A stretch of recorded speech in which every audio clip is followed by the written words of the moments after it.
manalangin, manalig at magtiwala.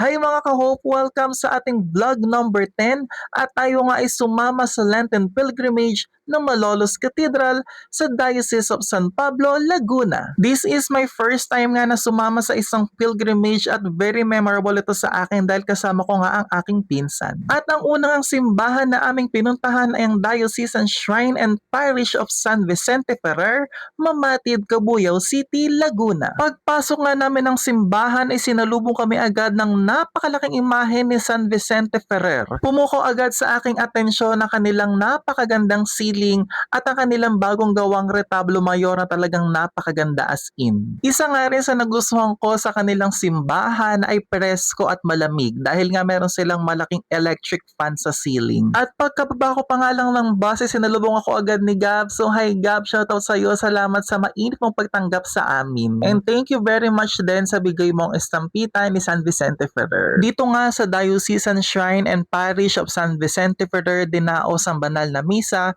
na sinundan naman ng isasyon ng krus ang una at ikalawa at saka naman binigyan kami ng information tungkol kay San Vicente Ferrer at sa kanilang simbahan. At bago nga kami umalis ay kumaway muna ang mga alagad ni Gab at ni Miguel, so shout out sa inyo. At ang ikalawa namang simbahan na aming pinuntahan ay ang San Bartolome Apostol Parish Church, Poblacion, Nagcarlan, Laguna. At kumaway-kaway nga muna kami ng aking pinsan sa labas, syempre para meron din kaming moment, no. Pagpasok nga namin ng simbahan ay pares kaming namangha at napatulala ng aking pinsan kasi grabe, napakaganda talaga ng simbahan.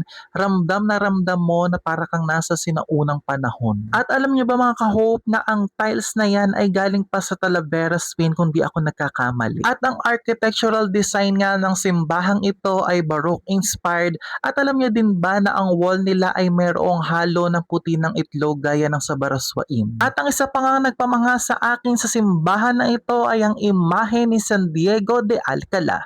Alam niyo ba mga ka-hope na ilang beses na daw pinagtangkaang nakawin ang imahe ni San Diego de Alcala, ngunit hindi ito natutuloy dahil kapag daw malapit na sa pintuan ng magnanakaw ay tila bumibigat daw ang imahe at hindi niya mapagtagumpayang mailabas ito ng simbahan. At ito naman nga ang closer look sa kanilang altar mayor na talaga namang napakaganda ng pagkakaukit as in. At ako nga din ay namangha sa larawan na ito ng langit at ang purgatorio. Grabe ang ganda, paano kaya ito naukit? Una at ikalawang simbahan pa nga lang ang aming napupuntahan pero busog na ang aking mga mata sa aking mga nakikita. Punong-puno nga ng kagalakan ng puso ko nung araw na yan dahil sabi ko sa wakas nakapunta din ako dito sa mga simbahan na ito.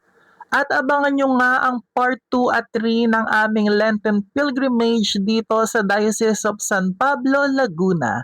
So hanggang dito na lang ang ating vlog number 10. Thank you so much for watching mga ka-hope. Bye!